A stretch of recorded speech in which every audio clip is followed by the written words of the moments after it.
This is Social Transitions Part 6. We're going to talk about transitions into adulthood in contemporary society.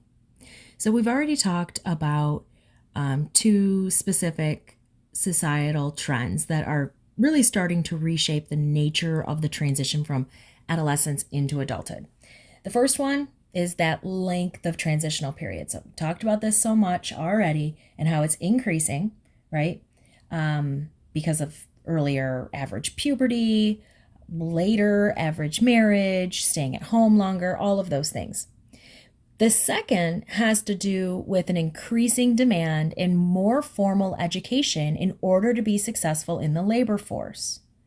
So these are the two societal trends that are starting to really reshape that transitional period.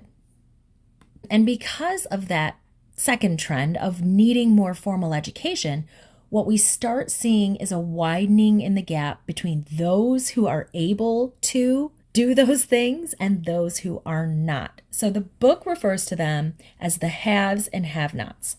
The haves are those who have access to resources like money and schools and information technology, and they are able to go away to school or pay for school, things like that, and then continue on with formal education. The have-nots are those who might be in poverty, they might be less educated, or they might just be cut off from important resources that could help them actually be successful. So there's many, many reasons why you wouldn't be able to afford or have the time or go to, this formal education after high school. And then, just to round it out, the book says there are some people who fall somewhere in between.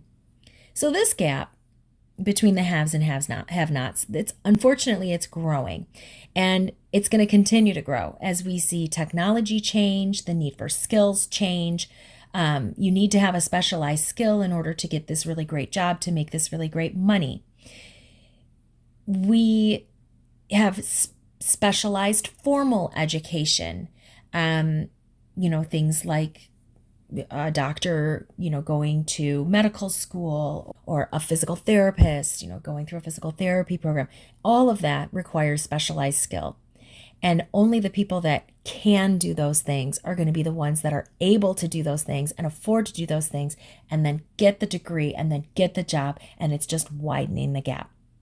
So we've talked a little bit about poverty, and I think that this is a good time to kind of look at how poverty impacts and basically impairs an adolescent's ability to transition smoothly into adulthood. When we look at all the factors that impair that transition, poverty is number one. Because income is tied to a variety of things. So here's a small list. Income is tied to brain development. Research is showing us that adolescents from poor families actually gain brain function when the family income increases. Income is tied to school achievement, okay? So with the impediment in brain function, right, we also see a negative effect on the adolescent in school. As the gap between the haves and have-nots increases, we also see an increase in the rate of depression from adolescents who are in low socioeconomic status communities. Adolescents who see nothing but poverty and unemployment, they really have little reason to be hopeful about the future, and that might lead them to turn to drugs or have a baby or drop out of school or turn to criminal activity or something like that. In fact, poverty disrupts the transition into adulthood no matter the race or ethnicity.